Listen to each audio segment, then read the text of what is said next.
Hoje o diálogo poderia ser, talvez, uma fala de divã, de psicanálise, sim, porque tem tudo a ver com a nossa dialogadora de hoje, que é uma psicanalista e que dirige um instituto chamado Instituto Dédalus, de psicanálise.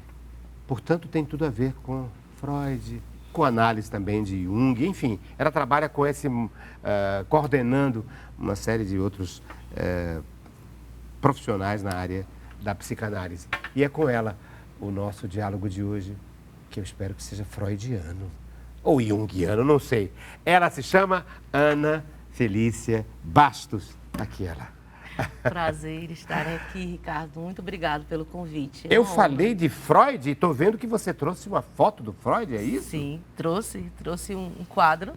Uma foto não, mais do que uma foto. Uma obra. Uma né? obra de arte. Que coisa linda. Talvez pudéssemos, então, já que os objetos que o convidado traz vão dando pauta, vão ensejando temas, eu acho que aqui, olhando uma pintura que retrata o Freud, podíamos juntar, então, dois aspectos: psicanálise e arte. A arte. A partir de uma frase que o próprio Freud disse um dia, acho que sim. Ele disse, engraçado, quando eu chego em algum lugar, os artistas já chegaram antes. Os poetas já chegaram antes, né? Os artistas. Esse quadro foi a última tela que eu encomendei para minha tia, uma artista plástica, Tereza Norma. Ela faleceu. E eu quis trazer porque junta, né, o amor que eu tinha por ela, né, viva, a arte, né, e a psicanálise com Freud, que foi como eu iniciei meus trabalhos, né, como psicanalista, né, no estudo da psicanálise e poder trazer também para o Instituto a transmissão, que nós temos os cursos, né, em formação em psicanálise e demais cursos, como contos de fadas, mitologia, cuidados paliativos. Então, é um instituto que traz uma série de cursos de um grupo de professores que tinham interesses, né, de estar trazendo a arte, né, do divã, né, de um atendimento em psicanálise. E eu queria que você comentasse essa frase do Freud. Porque, por exemplo, ele estudou história, mitologia, arqueologia, né? Aliás, ele dizia que se não fosse psicanalista, seria arqueólogo, né? Arqueólogo, né? E o escritório dele, que a gente conhece, é todo cheio de obras de arte, né? De esculturas. Ele estudou o teatro, a tragédia, o teatro grego. Então, tem uma ligação intrínseca aí com as artes, com o teatro e com as artes plásticas. Sim, ele sempre tem uma série de trabalhos do Freud, do estudo da sublimação, né, por meio da arte, né? Então, um dos nossos mecanismos de defesa é a utilização também da sublimação. Em que sentido? Para a gente explorar mais a sua fala. Tá. Então, o processo exatamente para evitar o nosso adoecimento, o artista ele consegue sublimar por meio da arte. Ele traz o inconsciente, as formações do inconsciente por meio da arte. E aí o Freud faz uma série de estudos, né? Ele estuda toda a obra do Leonardo da Vinci. Ele tem um livro chamado Os Escritores Criativos e Devaneios, né? Que vem desde o processo da infância, como a gente pode utilizar a arte. Que tu está virando e eu estou sem saber para onde também olhar. E a própria processo, né, de fazer um atendimento na psicanálise é um atendimento de arte, né? Você conseguir, por meio da técnica, né, da associação livre do analisante e da escuta flutuante do analista, utilizar todo um processo de teoria e conseguir levar, né, o analisante ao processo dele, né, ao processo de escuta do sofrimento dele. Eu estava querendo me lembrar de uma frase do Freud sobre arte, mas acho que tem, além dessa, de que quando eu cheguei em algum lugar, os poetas já chegaram antes os artistas já chegaram antes. Mas tinha uma outra coisa, não me ocorreu agora. Mas, enfim, a capacidade de fazer com que, sobretudo nas artes do século XIX, do século XX, fazer da arte uma ponte com o inconsciente, né? A expressão Isso, do a inconsciente. expressão do inconsciente. Inclusive sem a mediação do ego, do racional. Ou Não, pelo menos a tentativa de não ter, né? de não ter, esse né? julgamento. Mas assim, o processo de sublimação, ele também é uma conversa de inconsciente, né? Você do meio teatral, você está atingindo o inconsciente do outro que está na plateia, né? Então, tem o processo de catarse é isso, é você conseguir estar atendendo o outro, né? Consegue atingir o inconsciente do outro e esse outro se emociona e não sabe aonde, não sabe por quê. E é uma conversa de inconsciente para inconsciente. Às vezes você está vendo uma obra de arte e você disse, eu consegui, eu senti algo que eu não sei aonde que me tocou. Então, é algo que está recalcado, mas que consegue, o artista ele consegue chegar nesse lugar, que por outras vias não ia conseguir atingir. E o artista precisa do processo de sublimação. Porque é como ele pode viver os processos também dele recalcados, inconscientes. E faz parte da formação do psicanalista fazer psicanálise, claro, né? Sim, permanentemente. Sim. É para sempre. Para sempre. É para sempre. Né? Nunca, a gente não para de estar estudando, não para de estar fazendo o nosso processo de análise, de supervisão. Não é uma questão de eu preciso, né? Eu mereço estar, né? Eu mereço poder estar entendendo e poder ouvir também o outro, né? A gente só consegue ouvir se a gente tiver passado pelo nosso processo. E tem aquela famosa frase do Nelson Rodrigues, tão rodriguiano e tão freudiano, em que ele diz que o que importa num diálogo, ou numa escuta, é a pausa, mais importante do que a fala. Sim. Né? O silêncio, a pausa, o silêncio é também um indicador de uma fala. Sim, o silêncio fala. A gente tem que respeitar o silêncio do inconsciente, né? O momento que o analisante está no silêncio, está sendo elaborado. Ele, às vezes, nessa pausa que tem, né, entre as palavras, tem um sujeito do inconsciente que está se manifestando ali. E Lacan diz que a gente não deve colocar significantes na cadeia de significantes do outro. Então, é um momento que você não precisa estar falando ali. Você, como analista, tem que aguardar esse momento. O silêncio tem várias significações no processo de análise. E é interessante dependendo do par analítico. O senso comum imagina que cabe ao analisante falar e cabe ao psicanalista ouvir, escutar. Mas, na verdade, há também uma dimensão de escuta do próprio analisante, né? A pessoa se ouve, a pessoa tem a oportunidade de, falando para o outro, se ouvir, né? Compreender que dentro dessa afasia de procurar palavras para expressar alguma coisa, ele vai tendo insights pela sua própria escuta. E aí entra o analista, né? O analista ele entra nesse processo de interpretação, de escação, de corte, para que esse inconsciente ele consiga elaborar os conteúdos, né? Porque, na verdade, afinal de contas, há uma dimensão de autoanálise, digamos, com aspas. Sim, porque foi mediada pelo psicanalista. Sim. Mas quem faz o processo é quem está no processo, né? É o trabalho de trabalho análise. É seu, né? É o trabalho de cada análise, um, né? E aí vem a questão das resistências, do desejo do analista também de estar ali, né? De fazer com que essas formações de consciente possam ser escutadas, possam ser interpretadas. Agora, olhando aqui o nosso Freud e juntando obra de arte com obra de psicanálise, eu poderia falar aqui de que... O artista quem é? Como é o nome desse? A minha tia, Teresa Norma. Teresa Norma, você já tinha falado dela, exatamente. E eu que não tinha me percebido. Mas ela está aqui com charuto. Sim. Olha, ele está com charuto. Cadê? Às vezes olha aqui. Charuto. Ele está com charuto, né? Um olhar muito expressivo. O que você diria, hein? O que estaria no inconsciente dela ao fazer isso, né? Tem um fundo vermelho, neutro, né? Neutro que eu digo porque não há nenhum outro objeto. Ele reina dentro de um espaço em que não há nenhuma outra figuração. Aí ela me perguntou alguns aspectos do Freud, né? Ela sempre gostava de colocar, e ela pensou muito numa questão mesmo pulsional, né? Do vermelho, da paixão. Da paixão. né? Então, de... O azul e o vermelho, vermelho, com alguns traços de branco. Não é? A libido, né? A libido, talvez, não é? Porque aí já seria, já estaríamos no Jung, aí no inconsciente coletivo, Não, de mas que a libido...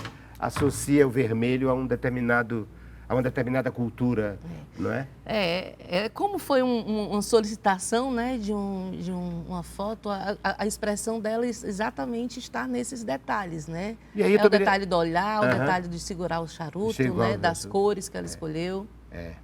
E estou me lembrando de outra frase acho que é dele também, do Freud, que às vezes um charuto é só um charuto. Não há nenhuma insinuação fálica ou de outra espécie. Ou de outra ordem. Ou de outra né? ordem, E na falta, numa das cartas para Marta, para a esposa dele, a frase é mais ou menos assim, né? Na falta dos seus beijos, né? Eu fumo, né? Eu tenho o meu charuto, né? Ele não podia estar sempre, né, próximo dela, beijando, e era como substituto, né, para ele. Mas aí né? são cartas... Para a esposa dele antes, né? Quando era noiva. Antes de ser casado com ele, as cartas de noivado. Mas aí, quer dizer, não tem uma dimensão aí da fase oral. Da fase oral. Da fase oral, né? Satisfazendo a fase oral. Por meio do charuto. Por meio do beijos, charuto e por meio do beijo. Da fala, né? E aí, eu estou querendo fazer aqui a análise do próprio Freud. Freud, né? Porque ele associou... Por meio do quadro. Por meio do quadro. Não, porque, veja, pelo próprio discurso da carta, ele associa o prazer do beijo ao prazer de desfrutar o charuto. do charuto. Então, há uma associação entre... Há uma associação erótica também, Ele não é? disse que Freud dizia Só que que a uma gente boca. nunca vai abrir mão de uma fonte de prazer. Não, mas eu estou viajando demais ainda, Ana, porque uma fonte de prazer na boca... E aí, no caso da boca... É uma coisa mais ligada, digamos, mais vaginal, digamos, não é? E o charuto fálico. Sim. Freud, desculpa, eu tenho uma consulta, você... Mais tarde. Mais tarde, mas você é que vai ser o o analisante. Mas procede, Ana.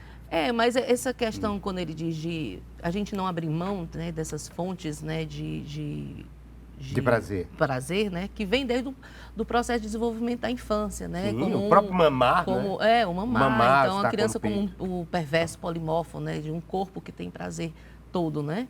Porque ele é tocado, ele é manipulado, né? Então, essas fontes, né, e aí ele vem, toda a fase oral, anal, fálica, genital, né, ele vem fazendo esse processo para exatamente dizer as fixações, né, que vão vir a partir dele, né?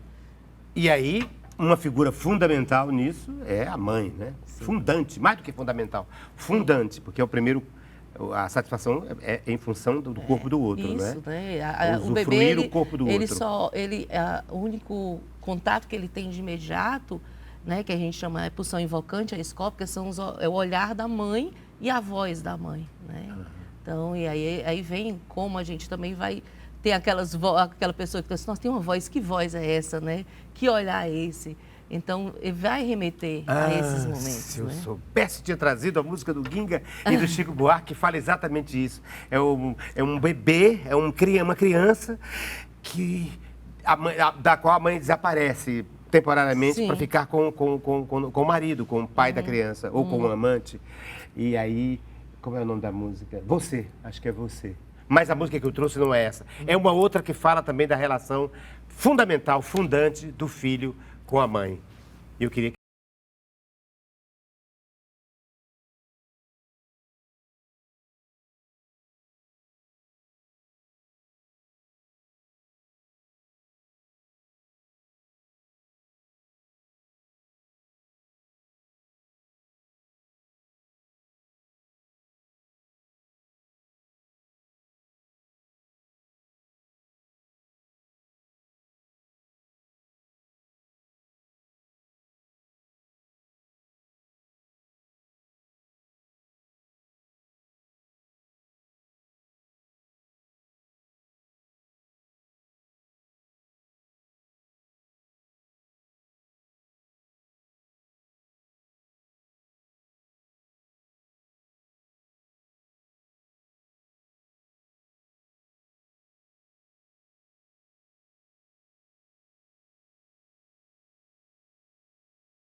fora, quer dizer, a mãe está fora dos planos. Mãe, me deixa viver a minha vida, não vai me tutelar mais. Na verdade, ele está conversando com a mãe. Então, ele ainda está atrelado à mãe, explicando a mãe, né?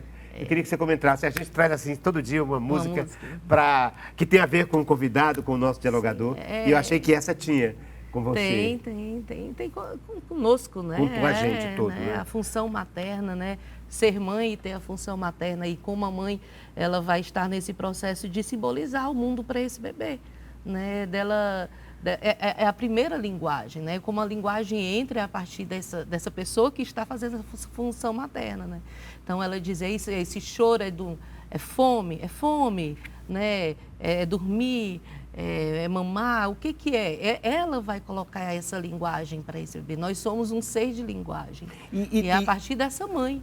Né? E esse desejo, e aí tem, o Lacan vem falar do estágio do espelho, que é exatamente quando a criança ela consegue se olhar no espelho e olhar, né, e ver que ela é um ser separado da mãe. Exatamente isso que eu ia falar. O momento do espelho é o momento em que se cria um fosso aí, porque até aí, aquele momento, é como se fosse um ser só, não é? Um ser só. Mãe e filho é um... Isso. O bebê interpreta como algo integrado, que faz parte dele. Aí Melanie Klein vem falar do seio, né, desse seio que invade, né, como é que essa criança lidar com esse eu sou só um, né? E aí no estágio do espelho tem essa separação, que aí ele consegue se ver como um outro, né? E não mais como um outro despedaçado. Não é só o pezinho, não é só a mãozinha, que é linda, ele é um ser completo. E é a partir do olhar dessa mãe.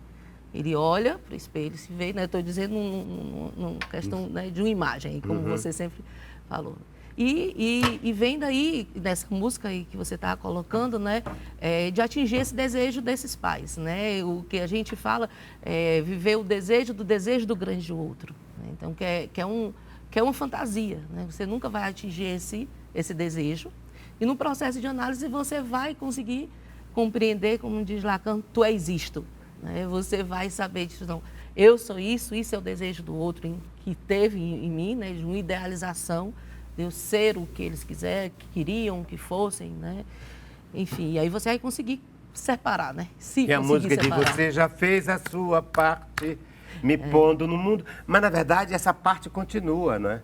Porque esse cordão umbilical deve ser cortado, aliás, ele é cortado desde a hora do nascimento, mas ele se estabelece. Eu costumo dizer que quem é órfão de mãe é sempre uma criança e que perder a mãe é sempre um desmame, mesmo que ela esteja viva. Né? Que ela não tenha morrido fisicamente. Ela permanece, ela está incrustada. Eu estou me lembrando agora do Lula. O Lula, recentemente, o presidente Lula, disse isso, que ele sentia que a mãe dele não tinha morrido porque ele era a mãe dele. Ele conversava com ela diariamente e que era constitutiva dele a mãe. Por gentileza, faça a psicanálise agora, análise do Lula. Eu estou aqui pensando, né, você falando assim, está vivendo esse desejo, né? Ele ainda está vivendo essa história que essa mãe desejou para ele. Né? E é um homem de 78 anos. Isso prova, não foi à toa que eu me lembrei do Lula, desse depoimento, porque prova que o laço não se desfaz, mas ele se reprocessa, né? Você pode conseguir, né, se for também do teu desejo, conseguir olhar o que é seu e o que é do teu pai, da tua mãe. O que eu desejo do outro. E o que eu quero fazer com isso, né? O que eu posso fazer com isso. E também você está analisando o desejo do outro, mas você está se projetando também, porque você não sabe do desejo do outro, né? É a interpretação sua do desejo do outro. Sim, em cima da sua fantasia. É da minha fantasia. Eu olho o outro é o que eu acho que a gente chama aqui na análise, a gente faz o processo de travessia da fantasia. Travessia da fantasia. Frase linda de uma poeta indiana chamada Anais Nin, que diz, as coisas não são como são, as coisas são como somos. Comente, por favor. É a partir do nosso olhar, né? É a partir do nosso olhar que nós interpretamos e que nós estamos no mundo a partir do que a gente é, né? Como a gente pensa que o outro pensa, que o outro fala. A gente se projeta, né? Então, é como a gente a gente sente esse mundo, como a gente é afetado por esse mundo. Muito bem. Olha, tem outra frase que eu quero trazer para a nossa dialogadora, que é psicóloga, além de psicanalista, e tem pós-graduação também nessa área da psicologia. Além de ser diretora do Instituto Dédalus de Psicanálise, ela tem também um núcleo de uma espécie de cursos de online, uma extensão da Uni Ateneu, o Centro Universitário Ateneu, porque ela também forma psicanalistas e, enfim, trabalha com cursos, não é? Nesse Instituto Dédalus. Mas a frase que eu ia falar, que eu ia trazer, é de alguém que você citou tanto aqui durante o nosso primeiro segmento do programa, que é um rapaz chamado Lacan. Sim. A quem um dia disseram, você é lacaniano, eu sou lacaniano, alguém disse para ele, né? As pessoas diziam, eu sou lacaniano. E ele dizia, vocês todos podem até ser lacanianos, mas eu continuo sendo freudiano. É porque o Lacan veio fazer o que a gente estava conversando sobre o retorno ao Freud, né? Onde Freud ele estava sendo alijado? Alterado, estava sendo alterado como ele utilizava, né, a psicanálise, né? Como estava utilizando a psicanálise nos Estados Unidos. Tanto do ponto de vista da teoria quanto do método? Não, no caso era a teoria, né? Teoria. Porque eles existia nos Estados Unidos, existe, né? Enfim, a psicologia do ego. Então, ao invés de estar trabalhando o teu inconsciente, o inconsciente e todos os desejos e pulsões, ele trabalhava o ego, né? E ele tinha a frase de dizer, tipo, de uma questão de se espelhar no ego do analista. Isso aí, no caso, não era... Uma das correntes, né? Uma das correntes que tinha. Inclusive, uma corrente que se recusava a estudar o passado, estudava só o presente, não é isso? O momento agora. O momento agora.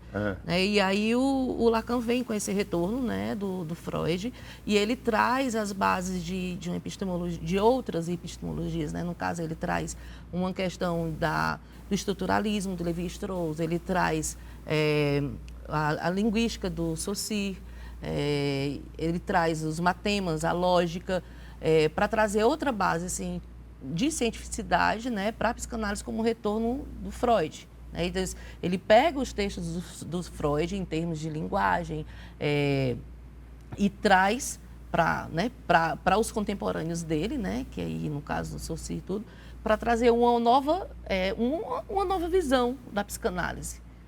Certo? E aí o Lacan resgata o Freud, e põe o Freud em outra...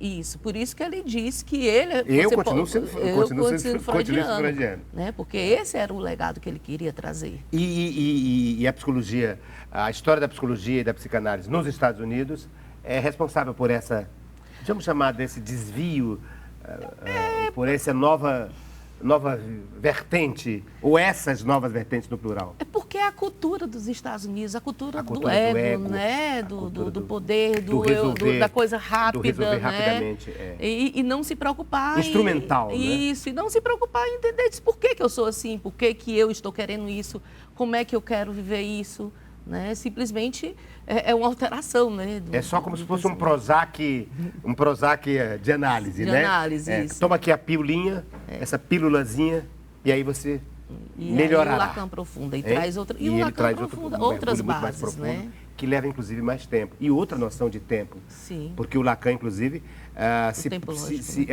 o tempo do discurso, o tempo da fala, né? Que ele muda, inclusive, o tempo da sessão, né? Isso. Aliás, o tempo da sessão não existe, quer dizer, como padrão, né? A qualquer momento pode ser o inconsciente atemporal. Então, quando o sujeito a qualquer do momento inconsciente... pode ser o fim ou o começo de um processo. É porque o Lacan, ele entende do corte, né? No momento que esse significante se manifesta, e que ali não cabe você fazer interpretações. Tem que ter uma escassão para que a pessoa possa ter uma elaboração. Uma elaboração posterior. A posteriori. A posteriori, né? Então, aí o Lacan ele vem com corte, ele vem com a ideia do momento desse significante, né?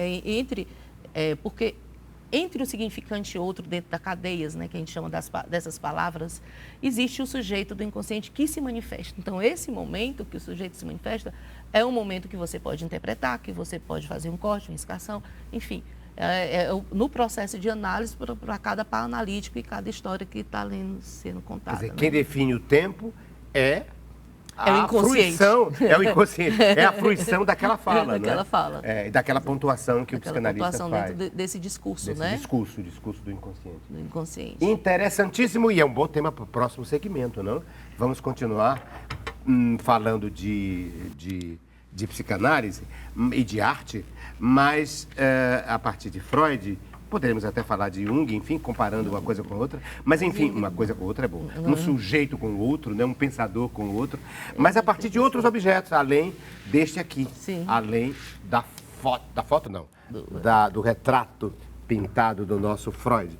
Nós vamos colocar em cena, nós vamos colocar na roda para conversar com Ana Felícia, a psicanalista e dialogadora, um livro de Freud e mais também uma referência a um poema de Carlos Drummond de Andrade, no próximo segmento do programa Diálogo.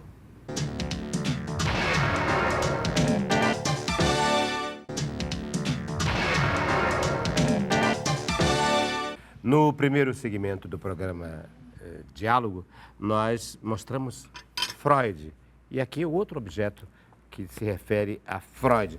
Mas vamos deixar para depois, porque o Freud dizia que onde ele chega, antes já chegaram os artistas. Então, vou falar dos artistas, porque ela me trouxe a nossa dialogadora de hoje, que é psicanalista, diretora do Instituto Dédalus, e é psicóloga também, a Ana Felícia Bastos. É ela. E ela me trouxe Carlos Drummond de Andrade.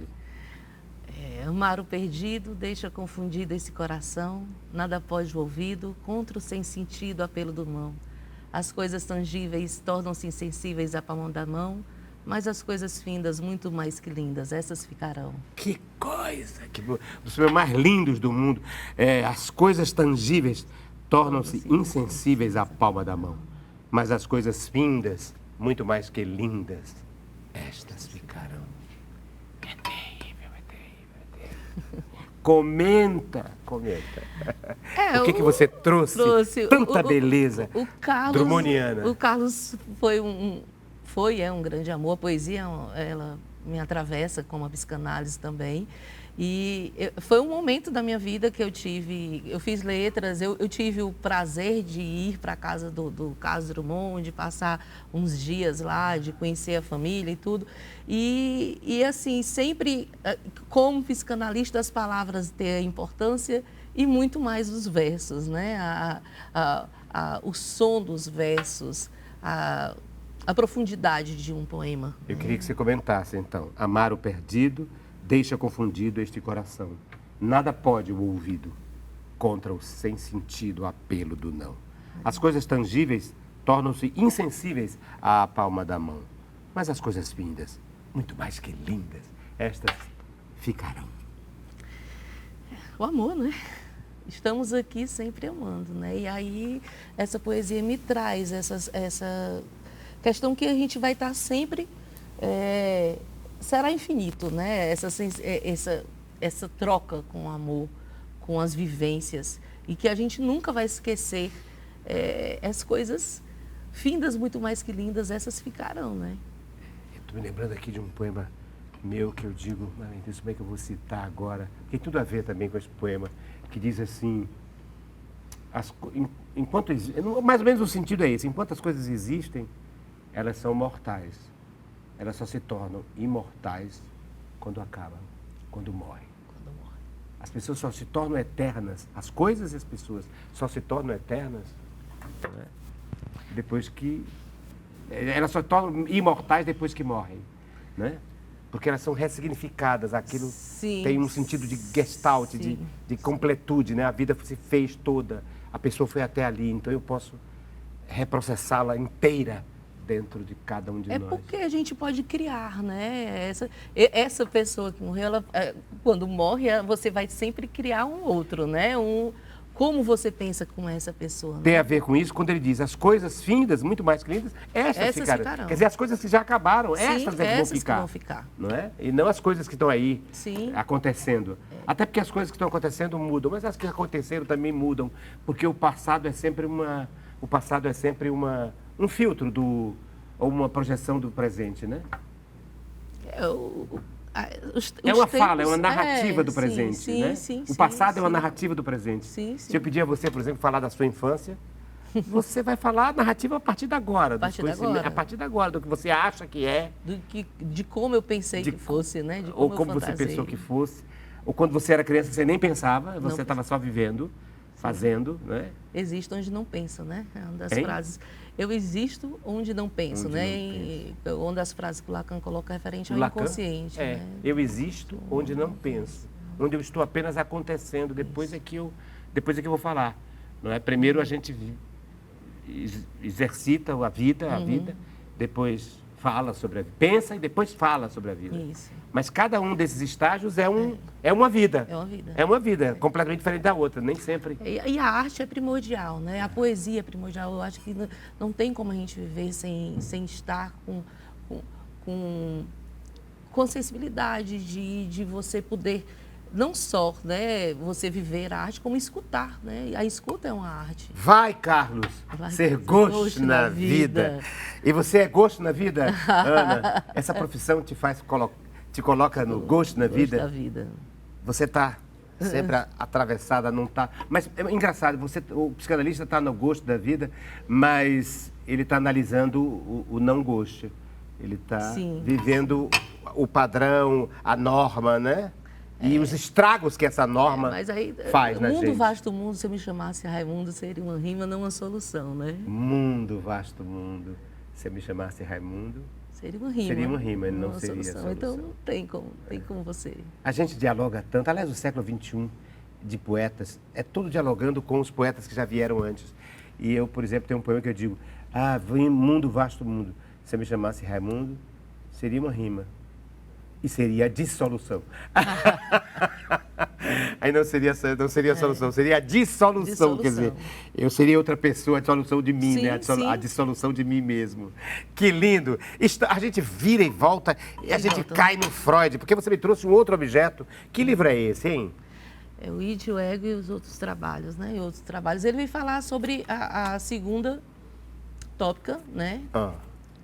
Tá mostrando a obra. Estou mostrando a obra. O Freud sempre traz trabalhou muito com análise de vasos e de como é que chama? De estátuas, não é? Denominou, inclusive, alguns dos seus processos com nomes de peças, né? De Complexo de Édipo, por exemplo, né? O Édipo, Electra. Como estudou? Não, o Freud fala do Édipo, a dramaturgia. Né? Sim, como ele estudou a mitologia. A mitologia, né? E a dramaturgia grega. Mas você dizia que o centro dele é o Édipo. Isso. É o Complexo de Édipo. E não Electra. Não existe para a psicanálise. Não existe. Quer dizer, primeiro para a psicanálise freudiana, não. A psicanálise não utiliza o porque muitos dos livros da psicanálise falam, por exemplo, complexo de Electra, complexo de... meu Deus, tem outro. Antígona. De Antígona. Quando a gente vai estudar sobre a ética do desejo, né? E a gente estuda como Antígona, na mitologia, teve que fazer a escolha, né? Entre do corpo do irmão, né? E que ela teve que ir pelo desejo dela, né? De enterrar o irmão, ou ser morta, né? E ser morta, né? Por conta disso, porque era uma lei, uma regra que não poderia, né? Fazer o enterro do irmão dela, né? Então, aí a Antígona entra o Édipo na mitologia, e quando Freud traz para a gente, ele diz assim, estou vendo aqui que tem um complexo de Édipo e é universal, né? Quando ele começa a desenvolver a teoria dele. E por que não é Electra? Não há necessidade? Não. De mudança de gênero aí, da relação com o pai? Não. Não é porque o Édipo teria uma relação com o pai, que é o Laio, né? E a Electra com... porque a questão do Édipo é exatamente você ser pelo inconsciente, né? De uma forma inconsciente, ele mata o pai, casa com a mãe, e aí, quando ele descobre, né? Que eu estou resumindo bem, quando ele descobre, ele cega os olhos, né? Ele fura os olhos, né? E aí, a partir daí, quando ele fura os olhos, ele volta para si. Para dentro de si. Para dentro de si. Né? Então, não precisa utilizar o Electra para poder explicar como Freud pensa a sexualidade, né? O desenvolvimento psicossexual e as saídas do Édipo. Então, não tem a necessidade. Alguns falam que haveria essa necessidade, porque o Édipo está ligado à figura do pai, não é? E da mãe também, claro, né? Pois é. E a Elétra seria a mulher ligada ao pai. Não, mas aí, não o assim, homem. vamos lá. Uma questão de gênero, né? Mas aí, no caso, eu entendi como você quis colocar. Mas para explicar, para utilizar a psicanálise, não tem a necessidade do complexo de Elétra. Não tem. A gente consegue escutar o Édipo, né, sem necessidade de Elétra. Há uma corrente aí também na área do feminismo, né, dos feminismos no plural, que usaram, há correntes que usaram essas figuras, da Electra e da Antígona. Da Antígona. Né, do complexo. Acho que é um livro da Rosinska que fala sobre a Antígona, né? Sim, que é a mulher que enfrenta o Creonte, e que se associa ao irmão, enfim, que toma o papel da mãe e do pai, né? E do pai. Pai. Ela toma o lugar dele, porque ela é que enfrenta e paga, com a própria vida. Com a própria vida, porque ela é presa Por e isso que assassinada. a gente fala que é a ética do desejo, né? É uma ética diferente da moral e dos costumes, né? Então, ela enfrenta isso acima da moral e dos costumes pela ética do desejo. Virou uma cultura que já transcende, digamos, a psicanálise, né? Já transcende a cultura freudiana. Porque eu estou me lembrando aqui que até as filhas do Édipo são citadas para fazer pensar as culturalidades, as mentalidades, as temporalidades, né? E a Ismênia e a outra, não me lembro agora o nome da outra.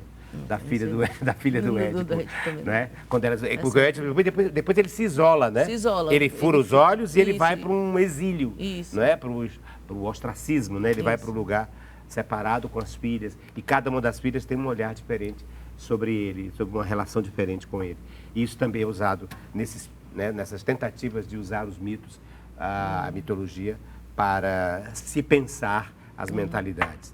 Mas estou vendo que tem mais coisa. Por exemplo, um pano colorido a contrastar com nossa roupa preta. Você também eu vou trazer algo colorido. Você trouxe colorido. Né? Mas assim, mas eu só te colocar, na verdade, na hora que eu pensei em algo colorido, foi uma imagem que me veio da questão do processo de análise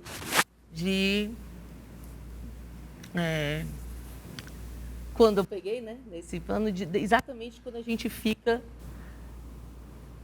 descortina, quando a gente tira isso. Me veio essa imagem. Essa imagem? Então eu vou contar para cá. Vamos lá.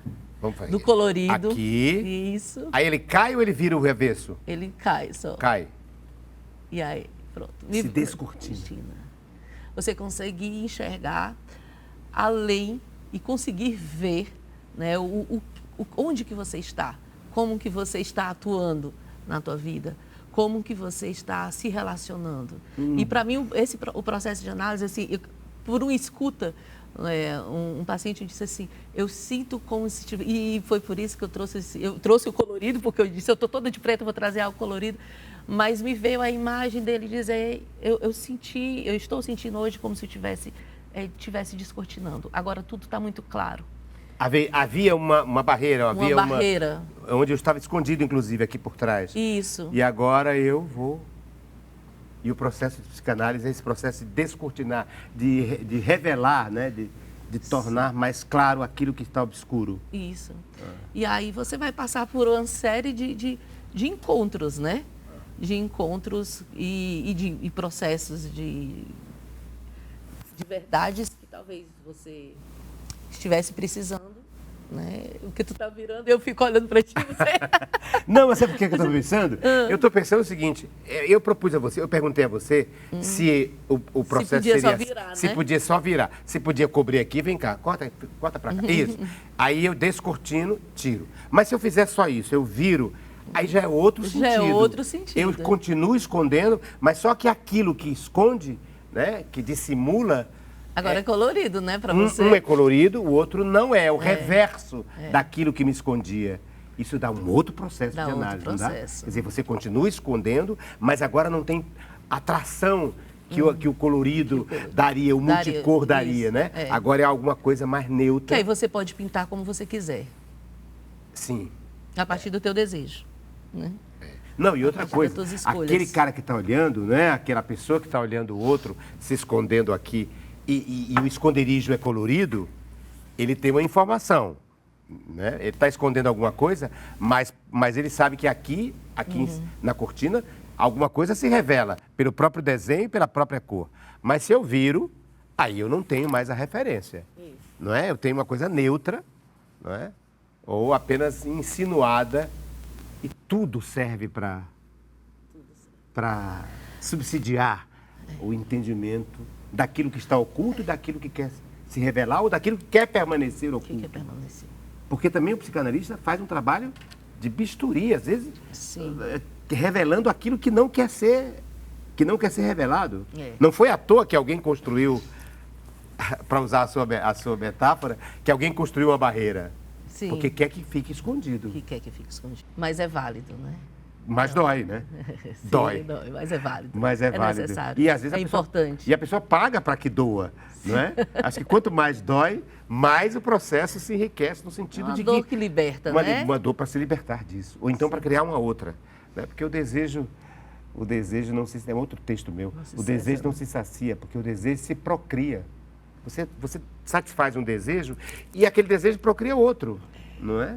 Você já não tem como imaginar viver sem um desejo. Aí é angústia, né? Nós somos seres desejantes, não é? É a angústia que... Aí é angústia, né? É.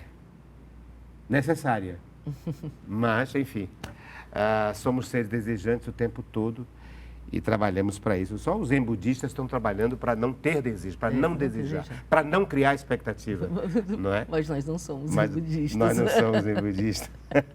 Não conseguimos esse processo. Mas eu estou vendo que há um livro, não é de zen budismo não, né? Esse livro, não. O Último Objeto, Antes do Objeto Surpresa, que a nossa dialogadora, a psicanalista e psicóloga Ana Felício nos trouxe. O que é? Eu trouxe um livro chamado... Uma Temporada com Lacan, de Pierre Rey.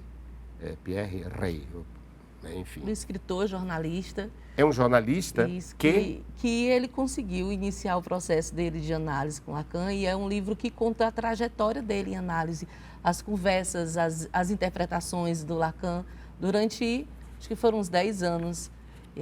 Claro, né?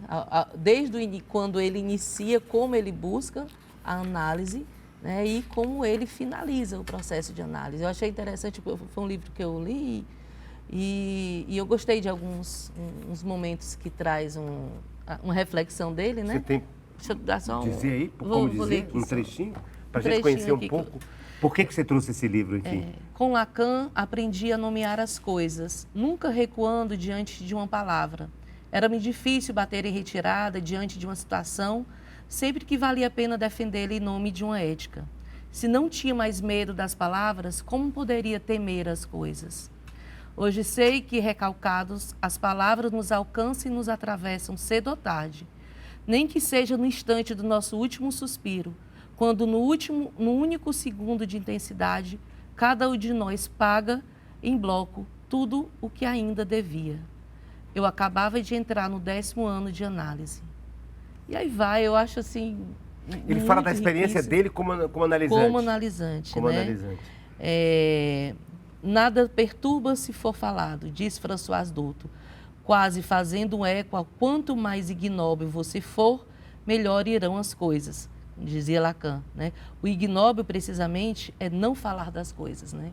Então, tem o Lacan, ele coloca do amor à ignorância, né? Então, assim, o quanto a gente, às vezes, quer continuar na ignorância dos nossos problemas, né? Também a gente não quer resolver, não quer ver, né? E quer continuar sofrendo, né? Só que tem uma hora que o sintoma grita e diz, olha, você vai ter que fazer alguma coisa. Não dá para ignorar. E para ele, e para esse jornalista, foi isso.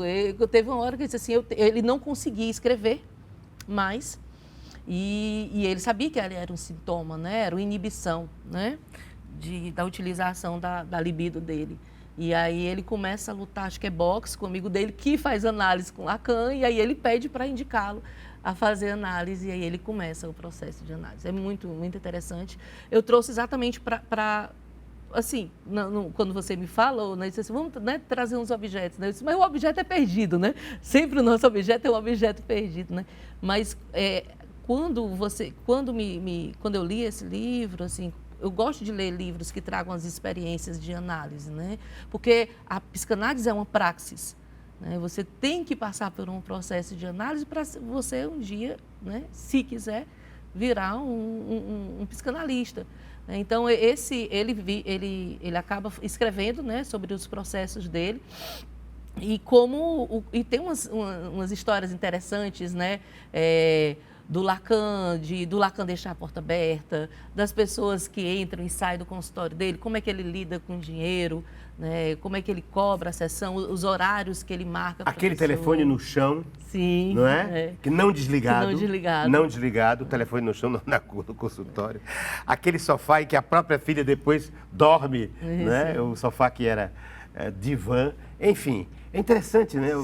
É como se o livro, então, transportasse o leitor para aquela ambiência e aquelas angústias de quem é analisante. Isso. Tem o privilégio. O privilégio. Ele não imaginava que ia ser escolhido, que o Lacan ia aceitá-lo, né? Coisa linda. E agora me ocorreu, já que você é diretora de um centro de cursos de formação de psicanalistas e de psicólogos, não só, mas também e principalmente, de uma questão que me inquietante, que é o fato de que a universidade, que já forma psicólogos, do ponto de vista dos cursos de graduação, as universidades, ou algumas delas estão, sobretudo as particulares, mesmo as públicas, algumas falam na possibilidade de criação de cursos de psicanálise em nível de terceiro grau. E nós sabemos que há uma reação profunda, radical em relação a isso. A psicanálise é leiga, é praxis, não tem como ser transformada num curso de graduação, né? É totalmente fora, né? O Freud, quando ele criou, ele deixou livre. Tem vários textos, né, do Freud exatamente explicando o porquê de não ser colocado, nem ser para a medicina, nem ser para a psicologia. Né? Não tem. Hoje, se você... É um novo ramo até do saber. De produção do saber. Né? E ele diz que analisar, governar e educar são profissões impossíveis. Então, como é que eu posso colocar uma dessas três profissões, né? Que é impossível você educar, é impossível você governar e analisar. Você vai colocar isso numa grade curricular para uma graduação, né? Você tem que fazer análise, você tem que estar no processo de supervisão, senão vai transformar o que transforma a psicologia, né? A psicologia, você faz um curso de psicologia e você é sugerido que você faça um processo de análise, de terapia, mas muitas pessoas saem do curso de psicologia sem fazer e vão para uma clínica para atender. Né? Então... E no caso do seu instituto, ele é um promotor, ele promove cursos, mas não é um curso de diplomação de psicanálise. São cursos de reeducação informal, digamos, né?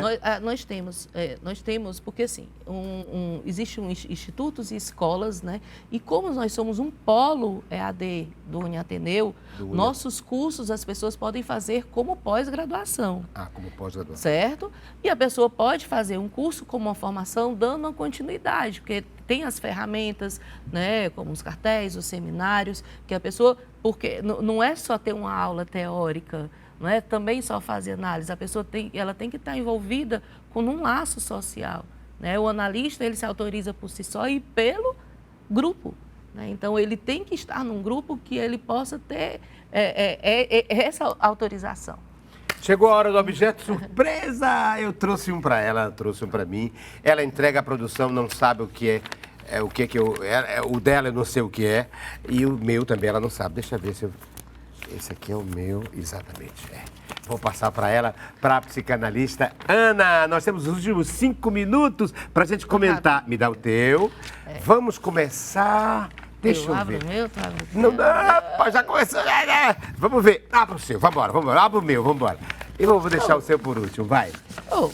Olha o que coisinha mais fofa. Olha o que é que eu trouxe para provocar você. Provocou. Fala, não vou dizer nada. A partir dessa imagem, claro, o que é que vem a você? A minha maternidade, meus 2 filhos lindos, né? Ana Paula e Rafael. Ana Paula está se formando em odonto. O Rafael Mas são crianças, todos os dois. É isso pra que eu mim queria. são. Pois é. Sempre serão, A mãe né? sempre acha que o filho é uma criança. Né? E me remeteu, ela nunca gostou de rosa. A minha filha só gostava de roxo e laranja, ainda, até hoje, né? E aí, desde bebê, eu lembro, eu comprava as coisas rosinha para ela, mas ela não gostava dessas cores. E é interessante, porque a maternidade, ela traz também todo filho, né? A gente diz na psicanálise, todo filho é adotado, né? Porque ele tem que ser desejado, né? A Ana Paula, ela sempre diz assim, mãe, como é que foi a escolha do meu nome? Você tem a melhor parte de minha e do seu pai, né? Porque o nome dele, né, vinha também a Ana Paula, Paulo. Né? Paulo, né? E aí ela Ana diz assim, ou criatividade, né? Ou criatividade. Não, mas eu trouxe exatamente para isso, para dizer, para você falar sobre como nós somos, né, ligados à infância, né? O menino... eu acho que o Lacan fala de todos nós temos uma criança ressentida. Sim, né? sim. Uma criança ressentida dentro de nós. Né? E a gente está sempre conversando com essa menina, ou com esse menino. Exatamente. Por isso que eu trouxe... Nossos afetos ainda são muito infantis. A base né? aqui, né? A base é isso, né? Mas que bom, porque até dentro dos objetos, leva uma foto nossa. Eu disse, não vou levar. E aí você traz, aí eu venho e falo dos meus filhos. E você né? fala do filho e fala da maternidade no sentido amplo. E você ligou, eu liguei a infância e você ligou a ideia de maternidade. E veja, maternidade de uma mulher que pariu outra mulher. E que está formando, né, o que formou quando é criança, o sentir o mundo de uma mulher. Sim. Que deve ser uma experiência de você ter filho, homem também. Eu tenho um homem, o Rafael. Então você teve essas duas experiências. O Rafael é uma veia artística, um poeta. De trabalhar com o homem, da formação masculina e a formação feminina. Mas, agora eu vou ver o que você me trouxe nos últimos minutos do programa. Diálogo. Eita, parece uma madeira, uma coisa assim. Será que é uma palmatória? Não. Não, é só uma caixa e eu vou abrir, uma caixa de madeira, por isso que eu associei a alguma coisa parecida assim com uma palmatória, mas deixa eu ver. Vou abrir. Ricardo Guilherme, tá difícil, não tem unha. Quer que eu abra? Abri. Opa, atenção, o que é que tem aqui dentro? É surpreendente mesmo. Mudei até a voz. Meu Deus, ela me trouxe uma faca. Eu estou sem palavras e passo a palavra para ela. Por que você me trouxe isso?